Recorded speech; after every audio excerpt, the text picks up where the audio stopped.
కావాల్సిందే. నో నేను ఇవ్వను. మాకు కావాల్సిందే. నేను ఇవ్వను. మాకు ఇవ్వాల్సిందే.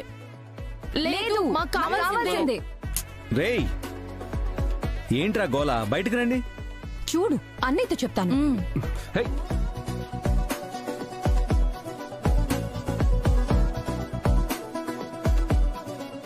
ఏం చేస్తున్నారా పైన? చూడన్నయ్యా, మాకా రూమ్ ఇమ్మంటే వివేక్ అనే ఇవ్వనంటున్నాడు. ఒరేయ్ 2 రోజులుండి పోయేదానికి ఎందుకురా ఆస్తి పంపకాలు వేసుకున్నట్టు ఇన్ని గొడవలు పడుతున్నారు? ఎక్కడో చోట సర్దుకొని ఉండండి. పిల్లలు కదమ్మా, ఆ మాత్రం హడావిడి ఉంటుందిలేండి. అప్పుడే ఇల్లు కాస్త అందంగా ఉంటుంది. పండుగ వాతావరణం కొట్టొచ్చినట్టుగా కనబడుతుంది. ఏదేమైనా మీ రాకతో ఈ ఇంటికి కొత్త కళ వచ్చింది. ఈ ఇంటి కళొచ్చిందో లేదో తెలియదు కానీ ఈ ఊరికొచ్చినప్పుడు మాత్రం మనసుకు గొప్ప అనుభూతి వస్తుంది. అవునండి, పల్లెటూరు మహిమే అలాంటిది. సరే ఇక మేము వెళ్ళొస్తాము. ఏమన్నా కావాలంటే మాకు ఫోన్ చేయండి. వస్తామండి. వస్తామండి. రేయ్ పదండ్రా, పదండి. మీ గొడవ ఏంటి తెలుస్తాను, పదండి. లక్ష్మి కూడా వస్తే చాలా బాగుండేది. తను లేని లోటు చాలా స్పష్టంగా తెలుస్తోంది.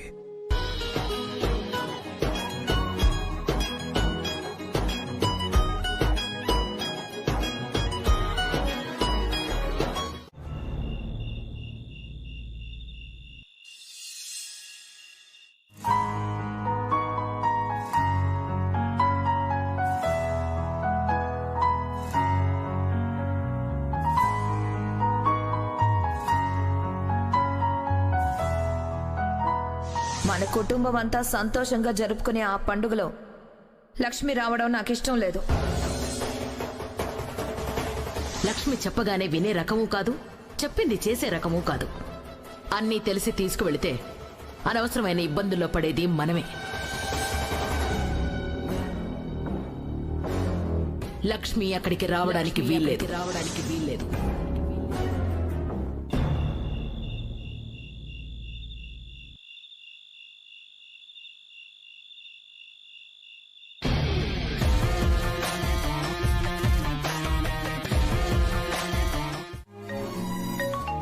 మిత్రగారు ఫోన్ చేస్తున్నారేంటి?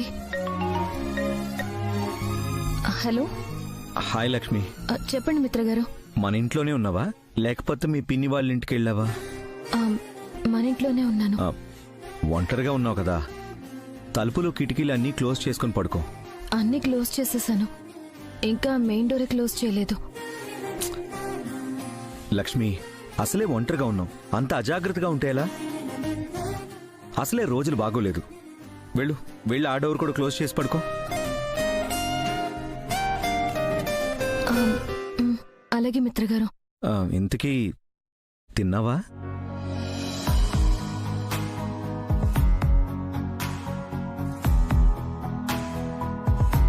ఇంకా లేదు మిత్రగారు. ఇంతవరకు ఏం చేస్తున్నావు లక్ష్మి? వెళ్ళి తినేసి పడుకో. సరే మిత్రగారు. సరే ఉంటాను. Good night. Good night.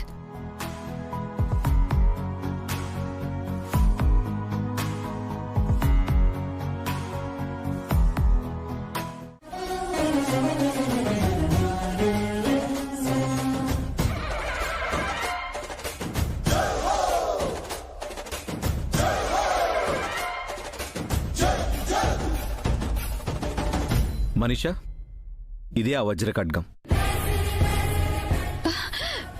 Wow, చాలా బాగుంది మిత్ర.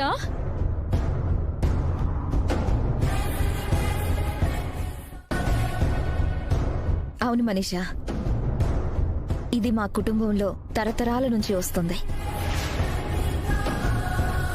దీన్నెప్పుడు దూరం నుంచి చూడడమే తప్ప మనస్ఫూర్తిగా ఎప్పుడు తాకలేదు. దేవయాని,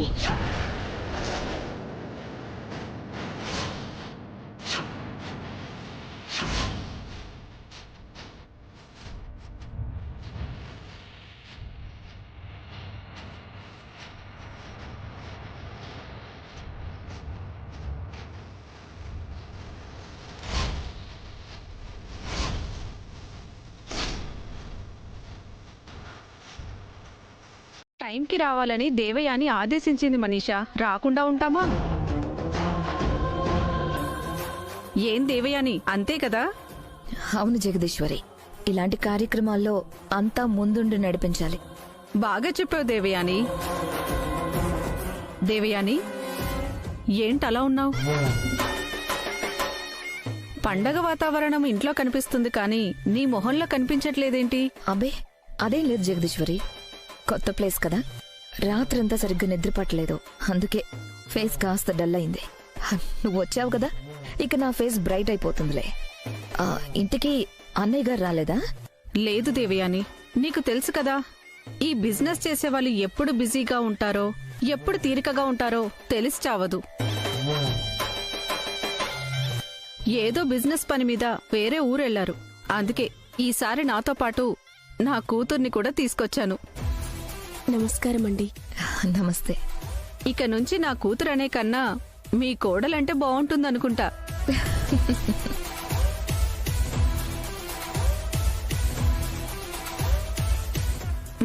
వివేక్, ఎప్పుడో చిన్నప్పుడు చూసినట్టున్నావు, ఇప్పుడు బాగా చూసుకో.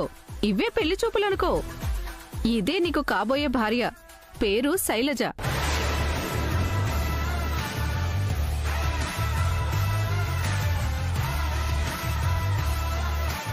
ఏంట్రా వివేక్, నిన్ను చూసి ఆ అమ్మాయి సిగ్గుపడాలి కానీ నువ్వు సిగ్గుపడుతున్నావేంటి? అయ్యో మామ్, నా ఫేస్ ఫీలింగ్స్ నీకు సిగ్గుపడుతున్నట్టు కనిపిస్తున్నాయా?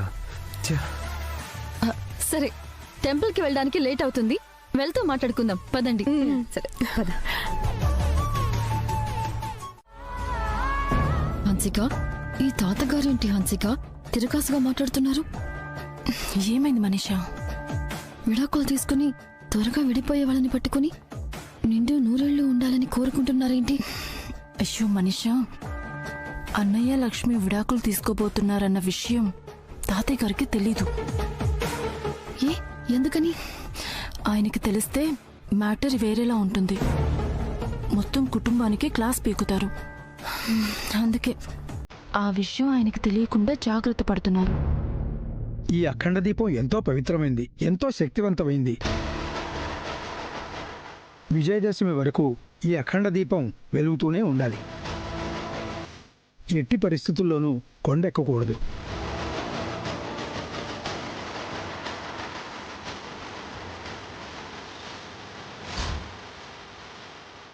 ఈ అఖండ దీపం కొండెక్కకుండా చూసుకోవాల్సిన బాధ్యత ఈ వజ్ర ఖడ్గదారి అయిన లక్ష్మే చూసుకోవాల్సి ఉంటుంది.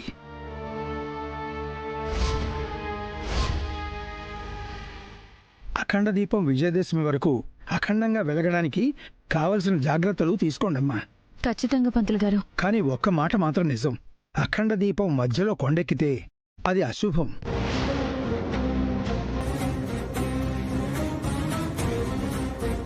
అందువల్ల ఆ దీపం యొక్క జ్వాలకి ఎట్టి పరిస్థితుల్లోనూ విఘ్నాలు కలగకూడదు. ఎట్టి పరిస్థితుల్లోనూ ఆ దీపం కొండెక్కకుండా నేను చూసుకుంటాను. లక్ష్మి, నిన్ను అందరి ముందు నవ్వుల పాలు చేయటానికి, నీ వైపు వేలెత్తి చూపించి నిన్ను అవమానించటానికి నాకొక మంచి అవకాశం దొరికింది. ఆ అఖండ దీపం ఆరకుండా చూసుకునే బాధ్యత నువ్వు తీసుకో, కానీ ఆర్పేసే బాధ్యత నేను తీసుకుంటాను.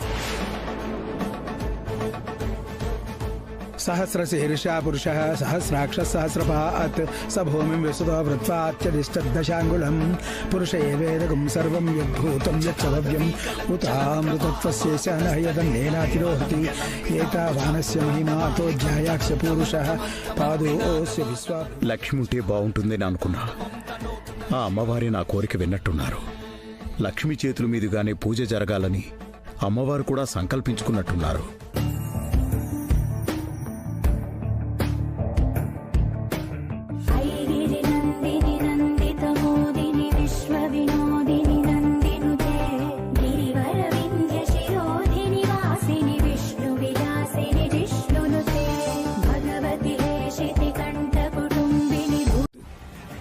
సరే పంతులు గారు.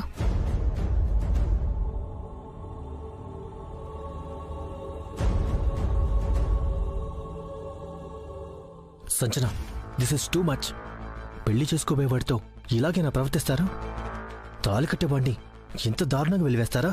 సంతోష్, దయచేసి నన్ను అర్థం చేసుకో. ఇంతమందిలో మీరిలా మాట్లాడితే నేనొచ్చి మీతో మాట్లాడలేను. వివేక్ ఏంటి ఎందుకు మాట్లాడాలి అని అంత చచ్చిపోతున్నాడు? సరే చూద్దాం ఏం మాట్లాడతాడు.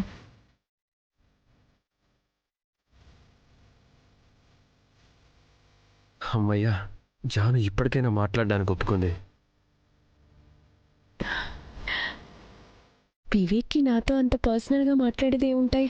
పోనీలే, కాసేపు తనతో సరదాగా స్పెండ్ చేయొచ్చు.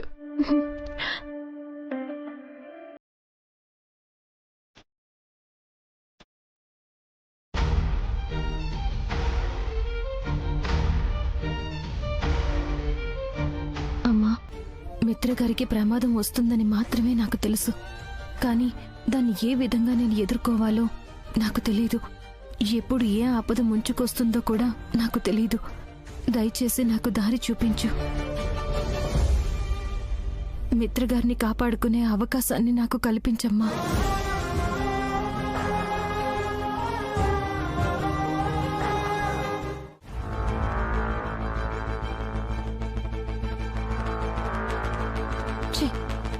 ఈ లక్ష్మి దులుపుకుంటే చెదిరిపోయే ధూళి లాంటిది అనుకున్నాను. కానీ రోజు రోజుకి ఎంత తుడిచినా చెరిగిపోని బంకమట్టిలా అతుక్కుపోయింది. లక్ష్మి అనే పుస్తకంలో ప్రతిరోజు చివరి పేజీ అనుకుంటున్నాను. కానీ ఇంకా ఆ పుస్తకంలో కొత్త పేజీలు పుట్టుకొని వస్తున్నాయి. ఇక ఆ పుస్తకాన్ని చించి పారేస్తేనే కాని నాకు మనశ్శాంతిగా ఉండదు.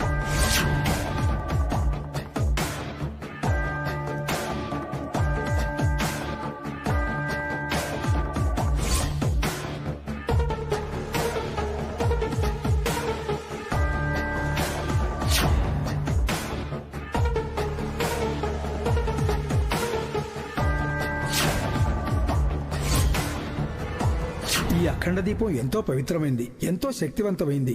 విజయదశమి వరకు ఈ అఖండ దీపం వెలుగుతూనే ఉండాలి. ఎట్టి పరిస్థితుల్లోనూ కొండెక్కకూడదు. లక్ష్మి, ఈ అఖండ దీపం దశమి వరకు ఆరకుండా వెలిగితే మీ బంధం బ్రహ్మాండంగా ఉంటుంది అని పంతులు గారు అన్నారు కదా. మీ పెళ్లి బంధం ముక్కలైపోతుంది అని ఇక నువ్వు ప్రిపేర్ అయిపో. ఎందుకంటే ఇప్పుడే ఈ అఖండ దీపం ఆరిపోబోతోంది.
అసలేంటి సంజన నువ్వు?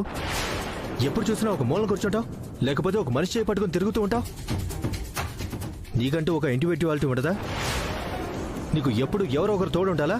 సంతోష్, నాకు చిన్నప్పటి నుంచి అలా అలవాటైపోయింది. అందుకే ఇప్పుడు కూడా అలా ఉన్నాను. చిన్నప్పుడు ఓన్లీ పాలు తాగుతూ పెరిగావు, ఇప్పుడు కూడా పాలతోనే సరిపెట్టుకోలేదు కదా. పన్నీర్ బిర్యానీ కూడా తింటున్నావు కదా. లైఫ్ కూడా అంతే, ఎప్పుడు ఒకలా ఉండదు, మారుతుంది. ఒక్కోసారి మనం మార్చుకోవాలి.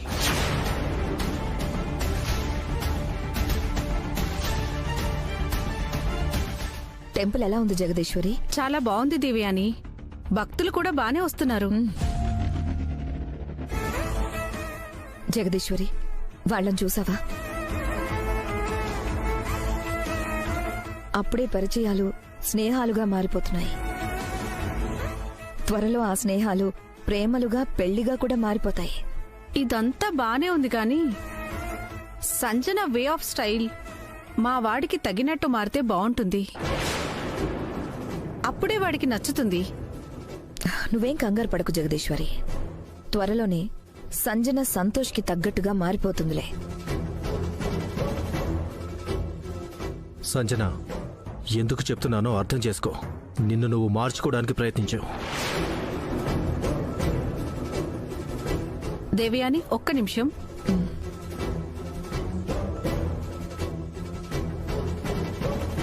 అది ముట్టుకునే అర్హత గాని దాన్ని మోసే హక్కు గాని ఇంకెవ్వరికీ లేదు కాబట్టి ఈ పూజకు సంబంధించిన ప్రతి కార్యక్రమంలోనూ నీ పాత్ర అతి ముఖ్యమైనది.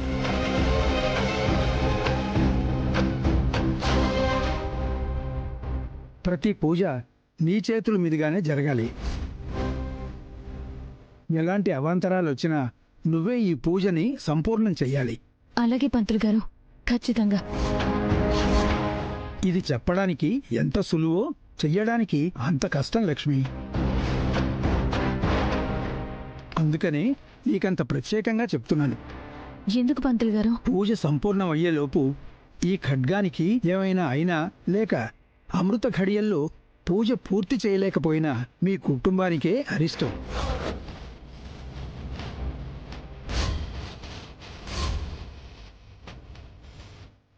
పంతులు గారు, ఇలా అడుగుతున్నానని ఏమనుకోకండి.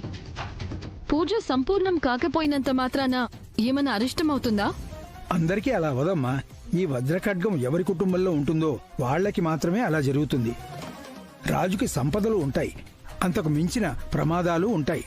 ఇది కూడా అలాంటిదే.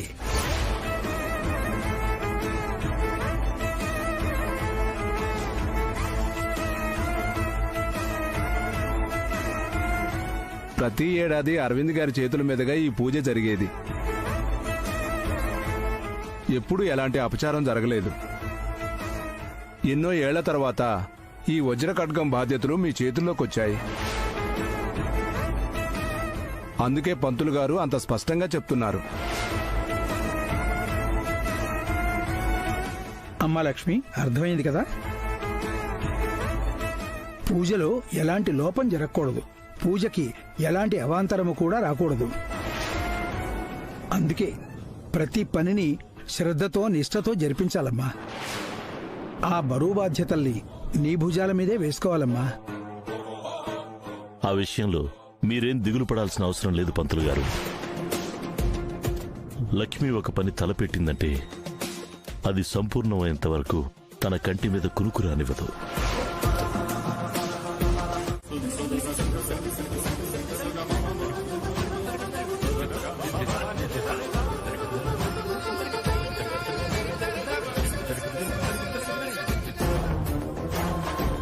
ఆంటీ, లక్ష్మి ఇక్కడికి వచ్చి మంచి పని చేసింది. మనకిక్కడ ఒక పని మనిషి కావాలి కదా. మన పనులు చేసి పెట్టడానికి వచ్చినట్టుంది. బాగా చెప్పావు మనీషా. లక్ష్మి భోజనాలు వండుతూ అందరికీ వడ్డిస్తూ ఎంగిలాకులు ఎత్తుతూ ఉంటే చూడాలని నేను కూడా చాలా ఈగర్గా వెయిట్ చేస్తున్నా. మనదేమో కాలు మీద కాలేసుకుని కూర్చునే జాతకం. లక్ష్మిది ఒడ్డుల చాకరీ చేస్తూ బ్రతికే జాతకం. అది ఇంకోసారి రుజువవుతుంది. దేవయాని, జగదీశ్వర్ వాళ్ళు కనిపించడం లేదేంటి? వాళ్ళు కాసేపు ఆగి తింటామన్నారక్క. అందుకే ఇబ్బంది పెట్టలేకపోయాను. సర్లే, కనీసం వాళ్ళు తినేటప్పుడైనా కాస్త దగ్గరుండి చూసుకో. సరే అక్క.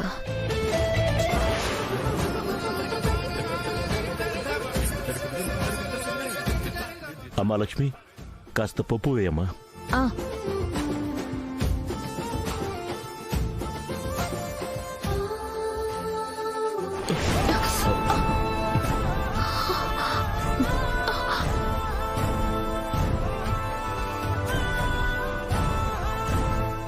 ఏమైందమ్మా? క్షమించండి తాతయ్య గారు, చేయి జారిపోయింది. ఇందాక నుంచి గమనిస్తున్నానమ్మా. నీ చేతికేమైంది? ఏం లేదు తాతయ్య గారు. పర్లేదు, చూపించమ్మా.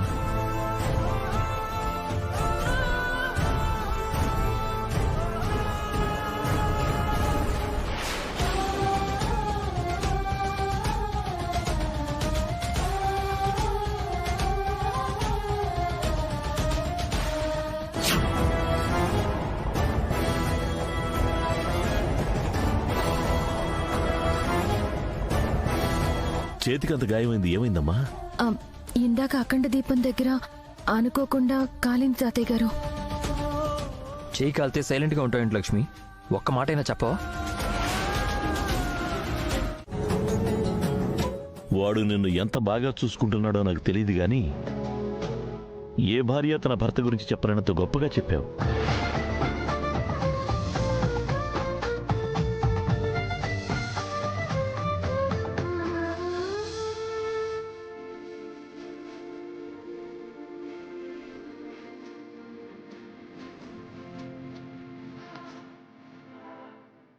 ఇన్ని చెప్పిన నువ్వు నీ చేతి గాయం గురించి నీ భర్తకెందుకు చెప్పలేదు?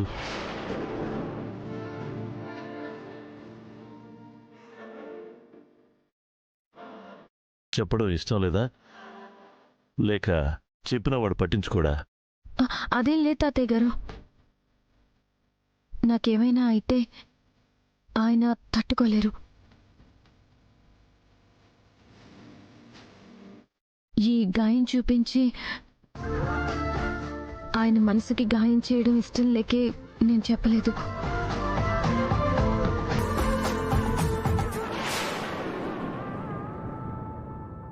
చూసేవారా మిత్ర, మనం జీవితంలో కోట్లు సంపాదించకపోయినా పర్వాలేదు, మన మనస్తత్వాన్ని అర్థం చేసుకునే భార్య దొరికితే చాలు.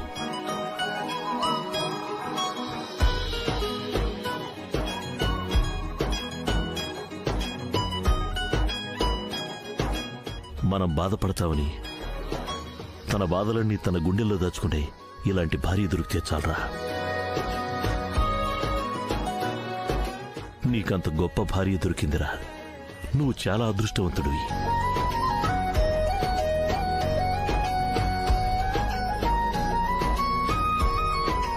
లక్ష్మి ఇప్పుడు అంతే మామయ్య గారు, తన అందరి మంచి కోరుకుంటుంది, అందరి సుఖం కోసం తన సంతోషం త్యాగం చేస్తుంది. అవును, లక్ష్మిని చూసినప్పుడల్లా మూర్తి భవించిన మంచితనానికి చిహ్నంలా అనిపిస్తుంది.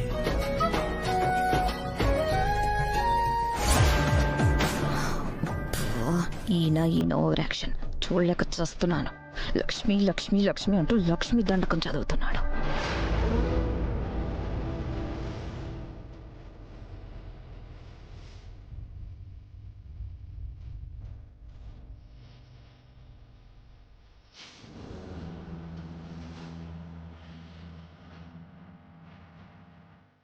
నాన్నకి మిత్ర లక్ష్మిల విడాకుల గురించి తెలియకపోవడం చాలా మంచిదైంది.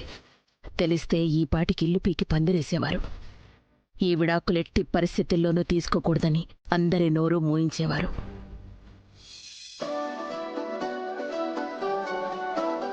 రండి పిన్ని గారు, రండి.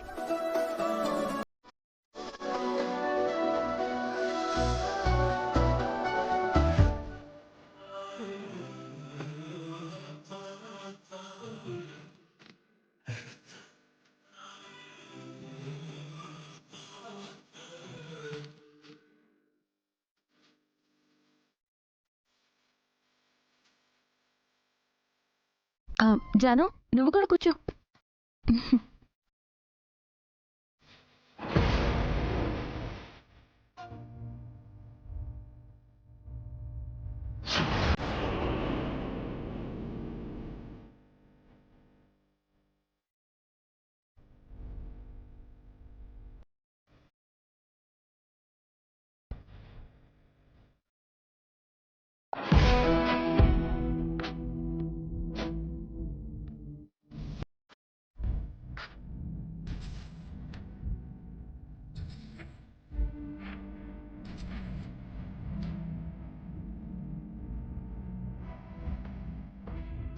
అసలు ఈ విడాకులు జరగడానికి కుదరదని అందరినీ శాసిస్తాడు. ఇక ఈ జన్మలో మిత్రలక్ష్మి వేరవడం అంటూ జరగదు. ఆ పెద్దయిన మాటకి ఈ ఇంట్లో అంత విలువుంది. ఆయన గీసని గీతకి కుటుంబం అంతా దాటకుండా అవతలే నిలబడుతుంది. అందుకే నీ చీదరింపుల్ని చిరాకుల్ని మనసులోనే ఉంచుకో. ఆ లక్ష్మిని దెబ్బ కొట్టే సమయం కోసం దాచిపెట్టుకో. అది కాదా ఆంటీ? చూడు మనీషా, అందర్నీ నోరు మోయించే అరవింద్ అక్క కూడా ఆ పెద్దాయన ముందు ఎందుకు నోరు మెదపడం లేదని అనుకుంటున్నావు? అతని మాట అంత బలమైంది, అంత బరువైంది. అందుకే అతని ముందు అరవింద్ అక్క కూడా పెదవి విప్పడం లేదు, పలుకు జారడం లేదు. ఆవేశపడకుండా అర్థం చేసుకోవడానికి ప్రయత్నించు. తడబడుతుంది నువ్వు, తలనొప్పులు తెచ్చేది నువ్వు. మీ దారి మీరు చూసుకుని వెళ్ళిపోవడంలో మీకెలాంటి తడబాటు ఉండదు కదా. ఇప్పుడెందుకు ఏ దారిలో వెళ్లాలా అని అంత తడబడుతున్నారు? ఏంటి, నిన్నొక్కదాన్ని వదిలేసి మేము ఇక్కడికి వచ్చేసామని దెప్పి పొడుస్తున్నావా? నేను పొడిచి చెప్పినా పొడి పొడిగా చెప్పినా మీకు పక్కాగా అర్థమైందంటే మీరు చేసింది మీకు అర్థమైనట్టే కదా. చూడు లక్ష్మి, కాలుతుందనుకున్నప్పుడు నిప్పుని, నోరు చెడిపోతుందనుకున్నప్పుడు ఉప్పుని దూరం పెట్టాలి. ఇది కూడా అంతే. కొన్ని అనవసరమైన పరిస్థితుల్లో అనవసరమైన గొడవల్ని సృష్టిస్తుంటే వాటిని దూరం పెట్టడమే మంచిది కదా. ఇప్పుడు దేని గురించి మాట్లాడుతున్నారు? సంజన సంబంధం విషయంలో నువ్వు చేసిన గొడవ ఇంకా పొగలు కక్కుతూనే ఉంది. అలాంటప్పుడు నువ్వు కూడా ఇక్కడికొచ్చి అదే విషయం మీద మళ్ళీ కొత్త గొడవ సృష్టిస్తే సంజన పెళ్లి చెడిపోయే ప్రమాదం ఉంది. అందుకే దేవయాని పిన్ని భయాన్ని అర్థం చేసుకొని నిన్ను వదిలేసి రావాల్సి వచ్చింది. అయితే అనవసరంగా నేను గొడవలు పెడతానని మీరు కూడా అనుకుంటున్నారా? ఇంత బాగా అర్థం చేసుకున్నందుకు చాలా సంతోషం. అర్థం చేసుకుంటావు అనుకున్నాను, ఇంకా అపార్థంలోనే ఉన్నావని తెలిసింది. ఇంక నేనేం చేయలేను. జాను ఏంటి ఇంకా రావటం లేదు? వస్తానని చెప్పి హ్యాండ్ ఇవ్వదు కదా.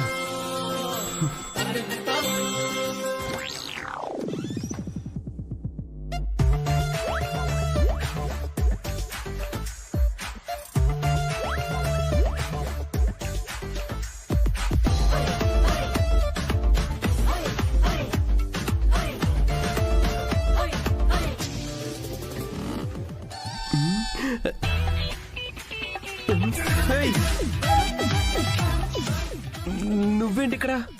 మాట్లాడాలని బయటికి రమ్మన్నారుగా. నేనా? ఎప్పుడు?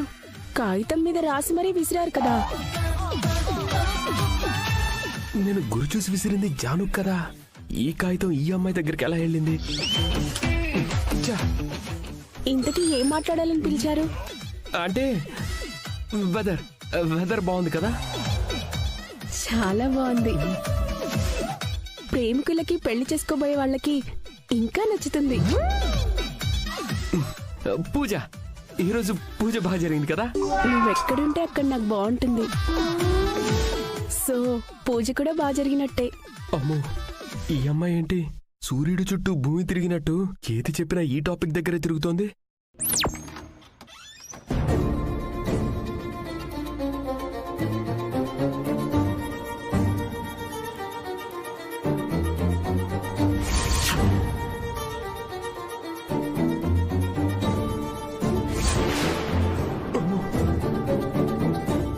ఒకరితో వర్కౌట్ కాకపోతే ఇంకొకరితో టైం పాస్ చేద్దామని ఒకరి తర్వాత ఒకరికి ఉత్తరాలు విసిరినట్టున్నారు. నా టైమింగ్ ఇలా తగలబడి చచ్చింది ఏంట్రా? పురులకి తగిలిన దెబ్బకి మందు రాస్తూ ఉంటే పిడుగొచ్చి పడినట్టయింది. ఏదో ఒకటి చెప్పి జాను కోపం తగ్గిద్దాం అనుకొని ఇప్పుడు కొంపలు మునిగే వరకు తెచ్చుకున్నట్టయింది. ఇప్పుడు జాను ఏమనుకుంటుందో ఏమో.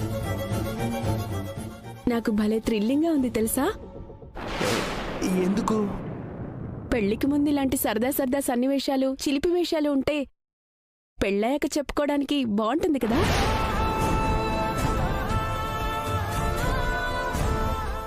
అసలు రమ్మనగానే వచ్చాను చూడు, నా చెప్పుతో నేనే కుట్టుకోవాలి. నమ్మొద్దు నమ్మొద్దు అనుకుంటూనే నేను నమ్ముతున్నాను.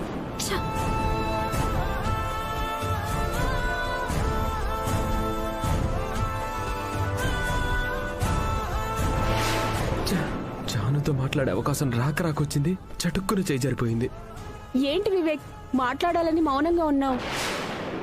నువ్వు ఏదో ఒకటి మాట్లాడితేనే కదా నేను మనసు విప్పి మాట్లాడగలను. ఇప్పుడు నువ్వేమీ విప్పొద్దు గాని. అదే ఏంటి మనిషా, ఏం మాట్లాడాలి? పంతులు గారు మరీ అంత స్పెషల్ గా చెప్పారు అంటే ఆ 11 రకాల పూలు పూజలో చాలా అవసరం అనుకుంటా ఆంటీ. అయితే వాటిలో ఏదో ఒక రకం పువ్వుల్ని మనం లేకుండా చేస్తే లక్ష్మికి బాధ్యత లేదని, బిల్డప్పులు ఎక్కువ అని అందరూ నానా గొడవ చేస్తారు. మిగిలిన 10 రకాల పువ్వులతో పూజ చేయడం అరిష్టమని పంతులు గారు చెప్తారు. పువ్వులతో పూజ చేయటం వీలు కాక పూజని అసంపూర్ణంగా వదిలేస్తారు. ఇదంతా లక్ష్మి అజాగ్రత్త వల్లే అయిందని లక్ష్మిని అందరూ టార్గెట్ చేస్తారు. మన మాట కాదని ఇక్కడికి వచ్చిన లక్ష్మికి ఈ విధంగా ఒక అందమైన బహుమతి అందిద్దాం. ఏమంటారా ఆంటీ? ఎగ్జాక్ట్లీ మనీషా. గురి పెట్టే బాణం పువ్వులతో వేస్తున్నా పునాదులు పెకిలించే లెవెల్లో తగులుతుంది. ఇక ఆ పని మీదే ఉండు.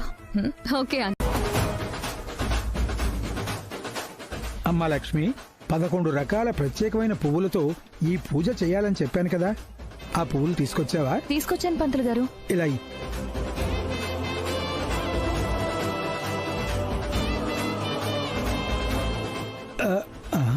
అమ్మా లక్ష్మి, ఇందులో 10 రకాల పువ్వులు మాత్రమే ఉన్నాయమ్మా.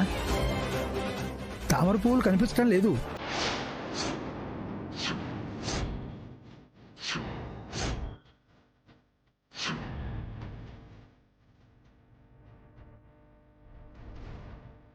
లేదు పంతులు గారు, ఉదయాన్నే వెళ్ళి మీరు చెప్పిన ప్రత్యేకమైన పూలన్నీ ఎక్కడెక్కడి నుంచో సేకరించాను.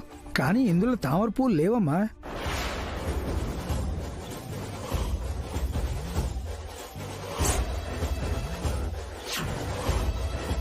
అమ్మవారికి అత్యంత ప్రీతికరమైన పువ్వుల్లో అవి కూడా ఒక రకమైనవి తల్లి. అవి లేకుండా ఈ పూజ చెయ్యలేము. చేసిన పూజ ఫలితం దక్కదు.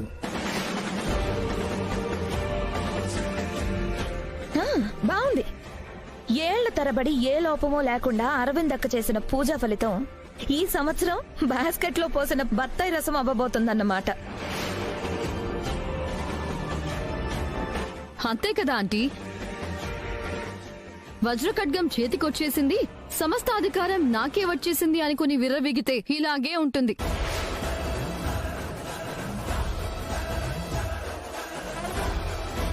అయినా అనుభవజ్ఞురాలైన అరవిందాంటీ ఎక్కడా? ఈ విషయంలో ఆలు కూడా రాని లక్ష్మి ఎక్కడా?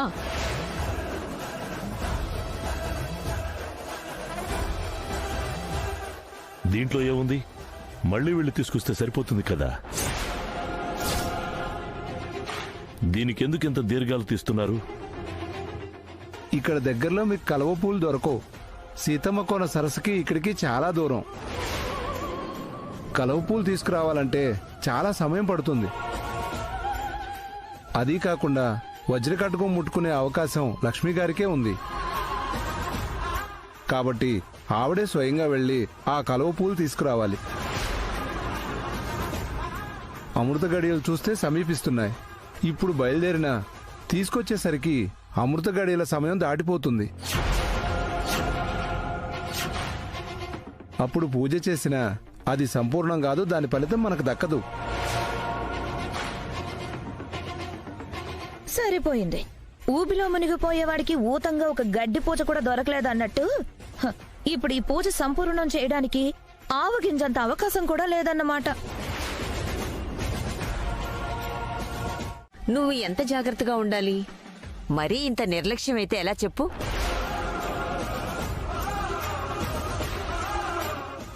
ఆవిడికి అజాగ్రత్తగా ఉండడం, నిర్లక్ష్య ధోరణిలో వెళ్లడం కొత్త కాదు కదా అత్తయ్య గారు.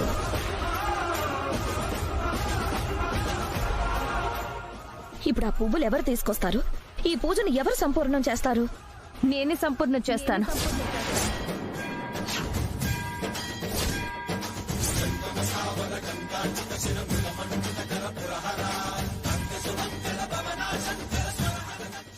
నేను వెళ్ళి ఆ పూల్ని తీసుకొస్తాను.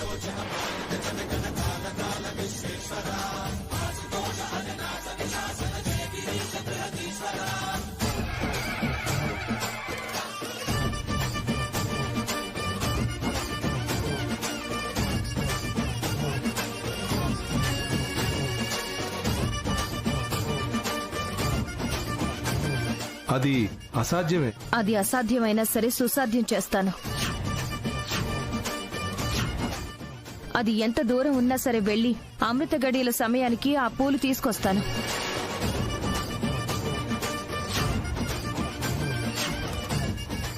శభాష్ లక్ష్మి, శభాష్. అయిపోయింది ఆగిపోయిందనే మాటల మధ్య అవుతుంది సాధ్యమవుతుంది అనే మాట వినడానికి ఎంతో శ్రావ్యంగా ఉందమ్మా.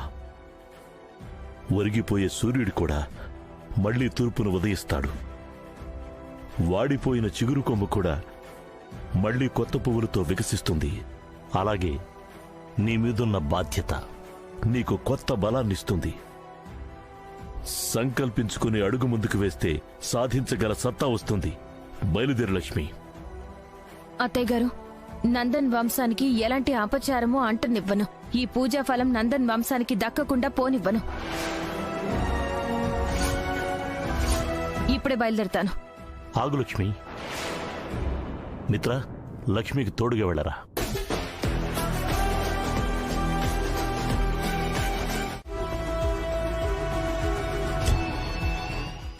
ఏమండి, ఇక్కడ సీతమ్మ కోన చెరువు ఎక్కడుంది? ఎడం పక్క వెళ్ళాలండి. 5 కిలోమీటర్లు వెళ్ళాక అక్కడ గుమ్మల్లోయ అని ఒక చిన్న పల్లెటూరు వస్తుంది. అక్కడి నుంచి కుడిపక్క తిరగండి. ఇంకో 10 కిలోమీటర్లు వెళితే అక్కడ ఉంటుంది సీతమ్మ కోన చెరువు.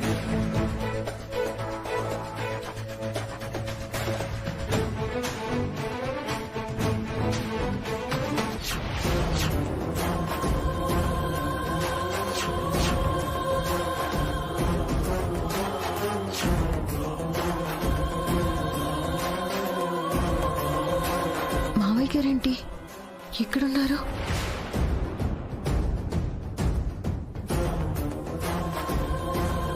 మావయ్య గారు గుళ్ళో లేకుండా ఇక్కడెందుకున్నారు? అసలు ఈవిడెవరు?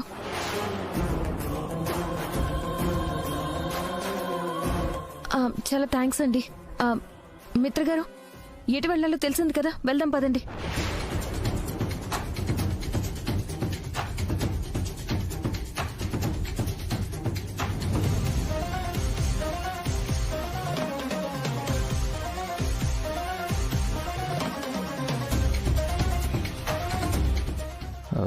లక్ష్మి, ఏం చూస్తున్నావు? ఏం లేదు మిత్ర గారు. అసలు ఆవిడెవరు? ఆవిడ కోసం మావయ్య గారు ఎందుకు వచ్చారు?